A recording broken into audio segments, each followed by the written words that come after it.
굉장히 저렴한 유도탄인데 그걸 심지어 사람이 보면서 정확하게 조종을 목표물이 있는 하죠. 데까지 조종을 한다는 게 다른 거군요. 얘가 죽을 때까지 보내요. 100대가 됐던 101대가 됐던 드론에 한번 발각이 되면 죽는다고 봐야지.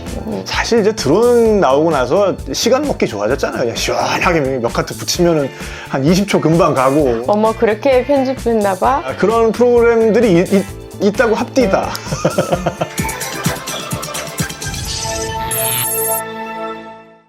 세상의 궁금한 당신을 위한 올라운드 폭풍수다 탁수다입니다.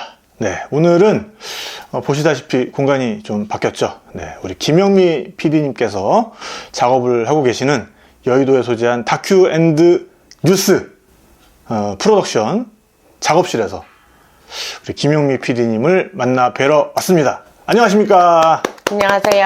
네, 반갑습니다. 네, 뭐 저희 그 탁수다 우리 또 탁승계 여러분들과는 굉장히 익숙한 우리 김영미 PD님이긴 하지만 또 이번에 굉장히 어마어마한 작업을 또 해오셔가지고 곧 방송을 앞두고 있다면서요.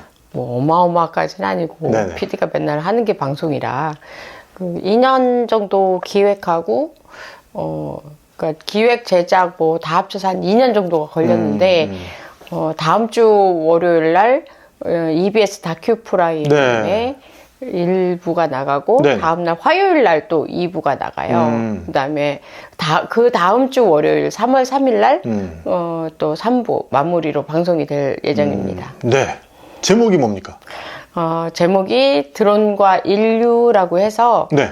우리가 이제 드론을 많이 쓰잖아요. 네네. 근데 이게 또 전쟁에도 쓰이거든요. 그래서 인간이 드론을 어떻게 쓰느냐에 따라서 이 드론의 성격이 막 달라지는 거죠. 그래서 뭐 인간을 이롭게 쓰느냐 아니면 인간을 죽이는 데 쓰이느냐 이런 드론과 인간의 상관관계들을 인문학적인 터치로 풀어봤습니다. 생각만 해도 너무 재밌을 것 같은데 이 드론과 인류 다큐를 찍기 위해서 외교부의 특별 허가가 필요했다면서요? 이 우크라이나는 대한민국 국적자들이 들어가기가 쉽지 않아요. 우크라이나를 다녀오셨어요? 예. 그래서 우리가 그런 이제 예를 들어서 여권이라는 게 대한민국에 우리에 다 여권이 있잖아요. 네네네. 근데 그 여권을 사용하는 제한 지역이 세계에 몇 군데가 있어요. 그 중에 하나가 우크라이나이기 때문에 우크라이나를 들어가려면 외교부에 여권 사용을 한다라는 승인이 필요한 거예요. 그래서 그게 이제 예외적 여권 허가라는 건데 이거 받기가 하늘의 별을 따요. 네네네. 웬간하면 안 나온다고 봐요. 근데 이제 계속 끊임없이 이제 외교부를 좀 설득해서 아무래도 언론인 활동이라는 게 보장이 되지 않으면 국민의 알 권리에 큰 문제가 생긴다라고 이제 설득을 했고 또 이제 외교부도 우리 이 다큐멘터리를 좀 좋게 보셔서 그래서 이제 예외적 여권 허가를 받아서 들어간 거예요. 아무래도 우크라이나까지 다녀오셨다는 거는 무기로 사용되는 드론에 관련해서 취재를 많이 하셨을 것 같은데 지금 특히나 러시아 우크라이나 전쟁 시작된 이후로 드론이 전장에서 얼마나 효율적인 무기인가 또 얼마나 경제적인 무기인가 이게 많이 주목받고 있죠? 그렇죠. 이게 드론이 사실 되게 싸잖아요. 그래서 알리에서 장난감으로도 주문할 수도 있고 뭐 이 정도로 굉장히 싼 건데 얘가 그냥 날아가는 게 아니라 폭탄을 들고 날아가는 거죠. 그래서 전통적인 이제 전술에는 이제 포탄을 쏘면 포탄이 이렇게 날아가서 이렇게 맞잖아요. 그렇죠. 네. 근데 이걸 드론이 가서 어딨지 이렇게 찾아가지고 죽이는 거죠. 그러니까 얼마나 명중률이 높아요. 굉장히 저렴한 유도탄인데 그걸 심지어 사람이 보면서 정확하게 목표물이 있는 데까지 조종을 한다는 게 다른 거군요. 그러니까 이 드론이 사실은 우리 그 다큐멘터리 하는 사람들은 굉장히 좀 일찍부터 익숙했던 하나의 도구잖아요. 처음에 나왔을 때는 뭔가 풀샷 찍으려면은 굉장히 고생을 해야 되는데 이걸 날리면은 헬기를 부르지 않고도 굉장히 저렴하게 항공샷이라는 걸 찍을 수 있으니까 굉장히 각광받았던 그런 기억이 있는데 근데 이게 이제 초기 때만 해도 뭔가 이제 방송사에서 돈은 더 주는 건 아니면서 야 드론이라는 게 있다는데 그거 좀 가지고 나가서 찍으면 그림이 좀 시원하대더라 뭐 이래가지고 뭐 또 이런 것까지 나와서 귀찮게 이래 막 이랬던 기억이 나거든요. 근데 사실 드론이 우리 방송에 사용되게 된 건 풀샷 대용이죠. 그쵸, 예. 제가 전에 히말라야 가서 그러니까 어떤 마을이 있는데 이 마을에 풀샷을 찍으려면 옆 산을 가야 돼요. 맞아요. 그러니까 이 히말라야 가서 취재한 사람들은 다 이 고통에 그쵸. 다 기억이 있을 텐데 이 마을 풀샷을 찍으면 지금 드론으로 찍으면 이렇게 찍고 한 바퀴 돌면 끝나는 일을 앞산에 가야 되는데 이 히말라야가 그렇잖아. 산이 높아요. 그러니까 이 마을에서 이렇게 내려가서 여기까지 가서 이렇게 찍고 또 다시 또 내려와서 이렇게 해야 되고 맞아요. 풀샷 하나 찍기를 하루가 걸리는. 그런데 지금 이 드론이 나와서 얼마나 간편해졌어요. 저는 예전에 남미 가서 찍는데 거기 완전히 그냥 대평원이거든요. 아무것도 없는. 근데 마을에 안 쓰는 급수탑이 하나 있는데 거기밖에 풀샷 찍을 데가 없는 거예요. 그래서 왜 이렇게 디귿자로 튀어나온 그 철근 사다리 있잖아요. 정말 위험한 거. 그거 붙잡고 카메라맨이랑 둘이서 궁시렁궁시렁 하면서 그 급수탑 끝까지 올라가가지고 풀샷 한 컷 찍고 내려왔던 그런 기억이 있는데 이제 드론이 나오면서 그런 것들을 없어졌지, 좀 많이 해소를 해줬고 사실 이제 드론 나오고 나서 시간 먹기 좋아졌잖아요. 그냥 시원하게 몇 카트 붙이면은 한 20초 금방 가고 한 1분 금방 가고 막. 어머 그렇게 편집했나 봐. 아 그런 프로그램들이 있다고 합디다. 저기 네. 이 햇살이 지금 엄청 비쳐가지고 아 네. 얼굴에 이렇게 괜찮을까요? 우리 다큐멘터리 또 하시는 분들은 이렇게 또 신경을 너무 많이 써서 탈이야. 또 유튜브입니다, 유튜브. 네. 유튜브. 자, 여튼 그런 드론인데 이게 어느 순간부터 특히 이제 중국 업체들이 막 약진을 하기 시작하면서 처음에는 드론이 굉장히 고가였고 굉장히 비쌌고 이걸 다루는 인원도 굉장히 한정적인 인원들이었는데 어느 순간부터 그냥 아무나 다 사서 들고 나가는 굉장히 저렴한 도구가 됐단 말이죠. 이제 초등학생도 날려요. 네. 초등학생도 날려서 유튜브에 올리고.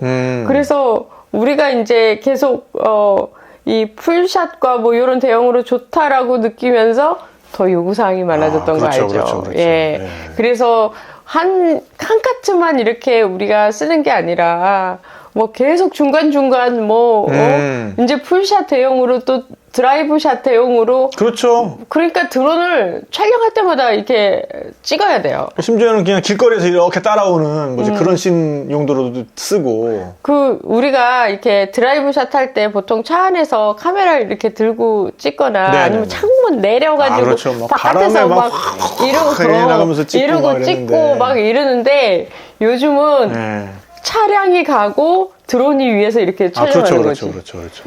그게 또 얼마나 저 운전 기사하고 이게 속도가 맞아야 되잖아요. 합이 맞아요. 예, 네. 그러면 뭐 특히 이제 외국인 운전 기사 같은 경우 통역을 통해서 얘기를 해야 되는데 야 스톱 조금만 더 빨리 가 막 완전 그 안에서 막 향연이 펼쳐지는 거예요 그 안에서. 근데 어쨌든 이 드론이라는 게 이제 그렇게 저렴해지면서 사실은 그 전까지 그 전장에서 무기로 쓰는 드론, 그러니까 이제 무인기, UAV라고도 하고 그런 이제 무인기들이 원래 있었는데 그게 엄청나게 고가였잖아요.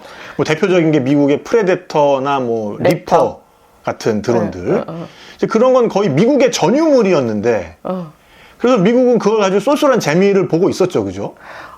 그게 벌써 10년도 더 전에 나와서 네. 이미 아프가니스탄, 파키스탄 국경지대 이런 데를 테러리스트를 잠든다고 엄청 때려 부어가지고 프레데터 같은 경우는 날개에 미사일을 4개를 달아요. 네네네. 그게 헬파이어 미사일인데 저는 한 2번 정도 목격을 했는데 무슨 우주 영화 보는 너무 빨리 구름 속에서 까꿍 하고 나타나서 정말 그 미사일을 정밀하게 딱딱 쏘고 탁 치고 빠지는데 정말 짧고 굵게 엄청난 화력을 이제 구사하더라고요. 그래서 보통 마을 하나 그냥 다 날아간다고 봐요. 근데 그럼에도 불구하고 그 본체 자체는 기존의 항공기에 비해서는 꽤 작으니까. 물론 이제 프레데터 드론은 우리가 일반적으로 쓰는 그 DJI 드론에 비해서는 꽤 크지만 그럼에도 불구하고 저 상공에 있을 때는 거의 눈에 띄지 않으니까 그냥 하늘에 떠서 또 이제 사람이 타고 있는 게 아니니까 뭐 화장실 갈 필요도 없고 밥 먹을 필요도 없고 땅에서 계속 조종사들이 그냥 교대해 가면서 그냥 하늘에 그거 이 연료가 떨어질 때까지 계속 날다가 뭐가 이제 나타났다. 그러면은 보이지도 않는 곳에서 미사일을 쏘는 거 아니에요. 더군다나 이 공항이 따로 막 우리 보통 비행기나 항공기를 날리려면 특정 공항이 필요하잖아요. 관제도 필요하고. 근데 얘네들은 그냥 항공모함에서 날려버려요. 그러니까 굉장히 포터블 하면서도 언제든 쉽게 대량 살상이 될 수 있는 무기인데다가 얘 색깔이 하늘의 구름색하고 살짝 약간 비슷해. 회색 뭐 그런 색조. 예. 그래서 떠 있으면 잘 몰라요. 그러다 갑자기 나타나서 그냥 그 가공할 만한 위력을 보이고 떠났는데 당시 그 아프가니스탄 탈레반은 뭔가 이렇게 옷도 좀 우리가 보통 아는 그 뉴스에 나오는 탈레반 뭐 그 복장이잖아요. 네. 정말 전통 복장을 딱 입고 그걸 딱 보고 있으면 무슨 우주 전쟁처럼 느껴진다는 거예요. 그 약간 외계인이 온 것 같은 느낌? 그런 느낌이었다고 얘기를 하더라고요. 제가 얼마 전에 본 영화 중에 드론 전쟁이라는 2012년 영화, 미국 영화인데 에단 호크가 주인공으로 나오고 거기 보면 이제 그 드론 작전에 대한 그 과정 같은 게 굉장히 자세하게 나오거든요. 그러니까 이제 실제 작전은 뭐 아프가니스탄이나 파키스탄 이런 데서 이루어지는데 그래서 드론이 거기 계속 떠 있는 거고 근데 그걸 조종하는 거는 그 위성 링크를 통해서 미국에 있는 공군기지에서 조종을 하더라고요. 그럼요. 무슨 라스베가스 근처에 무슨 네바다 사막에 있는 그런 공군기지 무슨 컨테이너 박스 같은 거 안에서 맞아요. 그걸 조종을 하고 있고 자기들은 그냥 집에서 이렇게 차 몰고 출근해가지고 야 밤새 뭐 무슨 일 없었어? 그러면 무슨 일 없었고 누가 곧 나타날 것 같아? 그러면서 교대해가지고 그때부터 이제 계속 그 조종하기 시작해가지고 누구 나타나면은 이제 보고를 하고 죽여라 라고 명령을 죽이고 그래서 이제 그 컨테이너 박스도 계속 옮겨 다녀요. 그러니까 한 군데 이렇게 정착해 있는 것도 아니고 딱 가보면 컨테이너 박스에 PC방 차렸다고 보면 돼요. 그렇죠. 그렇게 딱 생겼는데 아침에 스타벅스 커피 들고 이렇게 출근을 해. 그리고 퇴근할 때는 뭐 한 세 군데 이렇게 폭격했고 뭐 한 300명 죽었나 보다. 뭐 이러면서 이제 퇴근을 하는 거죠. 그러니까 뭐 옛날에는 전쟁에 나가려면 공군 파일럿이 거기까지 또 가야 되잖아요. 그러면 가족하고 헤어져야 되고 그런 문제들이 있지만 이거는 뭐 바로 집 근처에서 출근해가지고 일하고 죽이고 퇴근하고 그런 루틴을 만들어낸 거죠. 근데 이제 이게 무서운 게 뭐냐면 자기가 폭격하는 지역하고 굉장히 멀잖아요. 그렇죠. 그래서 약간 컴퓨터 게임처럼 우리 사실 컴퓨터 게임에서 막 죽이는데 큰 죄책감이 없죠. 그쵸. 그 마찬가지예요. 이렇게 뭐 그냥 PC방처럼 조이스틱 이렇게 돌리고 막 이러면 뭐 그냥 화면에 나온 그림밖에 볼 게 없기 때문에 사람을 죽인다는 죄책감은 되게 없어요.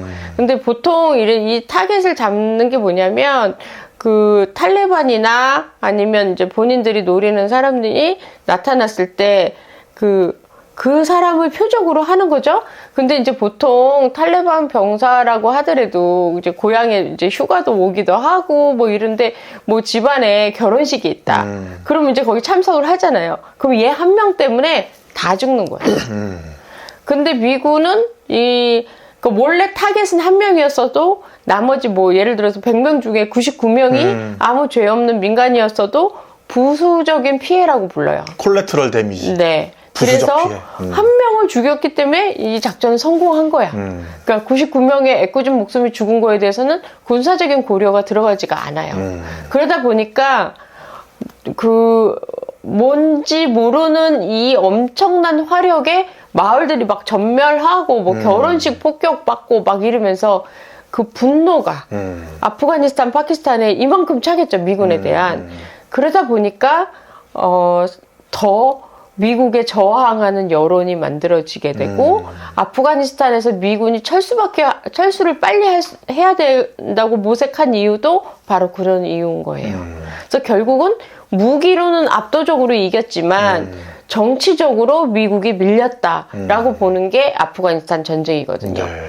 자, 이제 그런 게 이전 세대의 드론 전쟁의 양상이었다면 이제 우크라이나 러시아 전쟁에서는 그런 아예 군용 목적을 위해서 설계된 고가의 특수한 드론이 아니라 그냥 레저용으로 만든 그런 드론들을 뚝딱뚝딱 해가지고 거기다 폭탄을 매달아서, 그러니까 그 폭탄도 무슨 특수한 폭탄이 아니라 그냥 수류탄이나 그냥 그 RPG-7 예, 그런 데 이제 탄두. 넣어서 쏘는 그런 탄두를 거기다 매달아서 그걸 투하할 수 있는 어떤 장치를 이제 추가해서. 그렇죠. 이 조종기만 네. 있으면. 그렇게 해가지고 지금 사용을 하고 있다는 거잖아요. 그렇죠. 그래서 이 뭐 사실 그 본체는 그냥 X자로 돼 있는데다가 철사로 대충 둘둘 네, 묶어요. 프로펠러만 달고.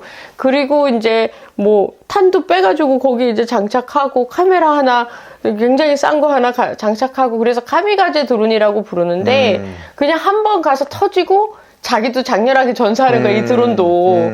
그래서 한 번만 가서 터진다고 해서 원웨이 드론이라고 부르기도 하고, 또 가서 카미가제식으로 자폭한다 폭파하고 그래서. 죽으니까 이제 카미가제 드론이라고도 부르기도 하고. 그래서 이게 엄청난 많은 양을 갖다가 그 많은 양의 드론을 제작해서 막 때려 붓기 시작하면 이건 뭐 거기서 살아남을 사람이 어디 있어요. 다 죽죠. 그리고 내가 이제 운 좋게 드론을 하나 피했어. 그리고 막 가. 그러면 얘 피했네? 그리고 또 보내요. 얘가 죽을 때까지 보내요. 100대가 됐던 뭐 101대가 됐던 죽을 때까지 쫓아가는 거죠. 그렇기 때문에 드론에 한번 발각이 되면 죽는다고 봐야지. 근데 이제 옛날만 해도 드론을 피하는 기술이 있었대요. 우크라이나 군이 얘기해 주는데. 아, 드론 전쟁 초기에는? 네. 나무나 숲을 있잖아요. 그런데 이제 납작 엎드리거나 드론이 나오는 방향에서 이렇게 약간 나무에서 이제 빙글빙글 돌면 살짝 피할 수도 있다. 그랬는데 요즘은 그게 안 된대요. 왜냐면 요즘은 여기서 이렇게 피하면 저쪽 사이드에서 하나 또 날라오는 거죠. 아, 더 많아졌구나. 그 뒤통수에서 맞아 죽는 거예요. 그리고 360도를 다 보내는 거야. 안 되면. 그러니까 피한다? 그러면 이거 조종하는 사람이 뭐야, 자존심 상하잖아. 더 물량 튀어. 그래갖고 계속 날리는 거예요. 저 한 사람 주기 위해서 100대까지 날린다는 게 이게 말이 돼요. 그래서 이런 게 뭐 우크라이나 군만 하는 게 아니라 러시아군도 똑같아요. 그러다 보니 양쪽 지금 러우 전쟁의 대부분의 사상자는 드론 때문에 많이 나는 거예요. 그러니까 그 초기만 해도 제가 봤던 영상들이 드론에다가 그런 박격포탄이나 이런 걸 매달아가지고 정말 그 1차 세계대전기에 왜 이제 비행기가 전선에 처음 등장했을 때는 아래를 이렇게 보면서 폭탄을 이렇게 손으로 이렇게 떨어뜨렸잖아요. 마치 이제 그런 양상처럼 그런 것들을 매달아서 이렇게 가다가 이렇게 떨어뜨리는 이제 그런 형식이 많았는데, 뭐 그것만 해도 사실은 엄청난 거죠. 왜냐하면은 참호라는 게 이제 안 통하게 된 거잖아요. 참호는 사실 저기 앞에서 뭔가 이렇게 쏠 때 땅을 파고 들어가가지고 이렇게 하면은 거기에서 은폐가 되는 건데, 그걸 위에서 날아와가지고 이렇게 떨어뜨리는 거니까 그게, 머리로 떨어지니. 근데 이제 지금 말씀하신 거는 아예 드론에다가 이 뭔가 이제 충격을 받으면 폭발하는 그런 폭탄을 매달아서 그게 직접 쫓아와가지고 나한테 충격을 해가지고 터트리는. 그렇죠. 그런 가미가제 드론이 이제 더 많이 나오고 있다는 말씀이잖아요. 근데 그 플러스 물량 공세를 하는 거예요. 그러니까 반드시 한번 표적이 되면 살아남기가 힘든 거죠. 근데 여기에 플러스 이제 전쟁이 3년이 돼서 벌어진 부작용 중에 하나인데, 아니 이 드론을 피하는 방법들을 이제 하다 보면 이제 머리가 있으니까 다들 머리를 굴릴 거 아닙니까? 그래서 잼믹이라는 게 나왔어요.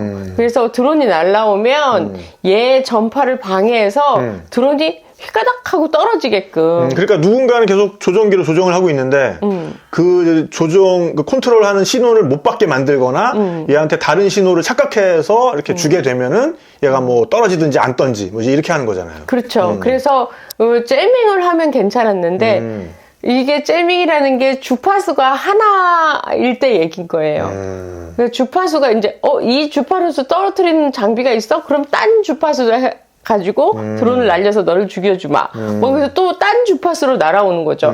그럼 여기는 이 기계 하나에 잼밍할 수 있는 주파수 하나가 있다가 2개, 3개, 4개. 그러니까 정말 창과 방패처럼 계속 업데이트가 돼갖고 나중에 막 10대 개를 달고 다녀야 되는 그런 상황이 온 거예요. 그러니까 러시아가 봤을 때, 이거 갖고 도저히 안 되겠다. 이건 뭐, 다른 방법이 좀 필요하다. 이게 이번엔 유선 드론을 만들어낸 거예요. 드론인데 선이 달려 있어요? 꼬리처럼 이렇게 연 날리기라고 생각하시면 돼요. 그러니까 왜 연 날리면 줄을 실이 달고 달려 있죠. 예, 네. 그 줄을 달고 이렇게 쭉 날아가잖아요. 그러면 어떤 무선도 이게 뭐 간섭을 할 수가 없잖아요. 그렇죠. 그러니까 얘는 목표물에 가서 떨어지는 거예요. 그래서 이거 제가 그냥 연 달리기 드론이라고 하는 거고 광섬유 드론이에요. 그러니까 광섬유로 이게 이제 가느다란 광섬유를 계속 얘가 풀면서 날아가는구나. 그렇죠. 근데 이제 숲이나 이런데 낮게 날아가면 그 숲에서 엉키겠지, 이 실이. 그렇죠. 그러니까 굉장히 처음에 높게 날려가지고 이렇게 포물선을 그리면서 나가서 그 목표물에 타겟을 하는 거죠. 그런데 이 광섬유 드론이라는 게 그 통 같은 거를 배에 이렇게 달고 가요. 얘가. 광섬유 이제 이를테면 실패 같은 게 있겠죠. 네, 그러니까. 실패 같은 걸. 근데 그게 꼭 말벌처럼 되게 생긴 게 말벌 배가 이렇게 볼록하니까 생긴 게 좀 더 무서워지긴 했어요, 얘가. 그리고 위력도 있고 뭐 어떤 잼밍도 안 통하는 게 나왔는데 그러다 보니까 또 그가 발명이 됐을 당시에는 우크라이나군의 사상자가 아주 급속하게 막 나가는 거예요. 그러니까 우크라이나 군 입장에서 저 광섬유한테 두드러 맞으니 우리는 또 그러니까 더 이거를 제압할 수 있는 뭔가를 만들어야 되잖아요. 그러니까 이제 군집 드론이라고 해서 AI를 장착해서 그러니까 사람이 아니라 드론이 스스로 생각해서 날아가는 거예요. 로봇이네요, 로봇. 거의 로봇. 날아다니는 로봇이네요. 네, AI 로봇이 된 거죠. 그래서 그러니까 우리를 이제 사람으로 치면 한 소대를 편제해서 가는 거예요. 몇 개가 때로 날아가면서 전방 저쪽에 있다 그러니까 자기들만의 언어로 그러니까 소대 규모의 로봇이 스스로 작전을 한다고 보면 돼요. 그렇게 발전을 해버린 거예요. 근데 AI 드론이 되게 무서운 게 뭐냐면 그냥도 솔직히 드론 되게 무서운데 AI 드론은 홍채 인식, 안면 인식 이게 다 되는 드론도 있어요. 그래서 우리가 이제 팔레스타인이나 레바논 이번에 이스라엘하고 전쟁을 했을 때 뭐 누구누구 높은 사람 암살됐습니다. 뭐 하마스 지도자 암살됐습니다. 아니 이렇게 언제 그 지도자들 찾아내갖고 암살을 어떻게 하느냐? 바로 이 드론에게 안면 인식을 시켜요. 너는 앞으로 임무를 이 사람 죽이는 것만 하다 장렬하게 전사해. 라는 거거든요. 야, 터미네이터네, 그냥. 네, 그러면 얘는 이 얼굴만 안면식으로 기억하게끔 프로그래밍이 돼서 날아가는 거야, 계속. 날아가면서 얘를 계속 찾는 거죠. 그래갖고 이 얼굴과 똑같은 얼굴을 찾아내서 공격을 하는 건데, 문제는 이게 정확도가 높은 거지. 그래서 뭐 좀 비스무리해서 죽는 게 아니라 이걸 구분해낸다는 거예요. 그러다 보니까 지도자들만 쏙쏙쏙쏙 죽이다 보니 옛날처럼 부수적인 피해가 안 나는 거예요. 그 사람만 죽이니까. 그 정도로 이렇게 발전하다 보니까 되게 무서운 거예요. 이게 이제 암살용 드론인데 이게 사실 우리 방송에서 조금 더 이걸 다루고 싶지만 방송이 너무 보수적인 교육 방송이다 보니까 너무 잔인해서 제가 다루기가 힘들더라고요. 그래서 이거는 좀 포기를 했는데 진짜 내가 방송 포기한다고 안 무서운 게 아니라 세계가 이런 무기에 직면했다고 하는 건 인간에게 엄청난 위협이에요. 어떤 놈이 날 죽이려고 안면인식을 해갖고 날아다녔다. 얘가 또 크지도 않아요, 이 드론이. 작아요. 그러니까 그리고 또 빨라. 그래서 이거를 살인 무기도 사용할 수 있겠구나라고 생각하거든요. 어떤 미친 또라이 이런 오퍼레이터가 생기면 그렇게 될 수도 있겠구나. 그럼 우리 이제 하늘을 조심하고 다녀야 되는 거야? 이런 생각이 들죠.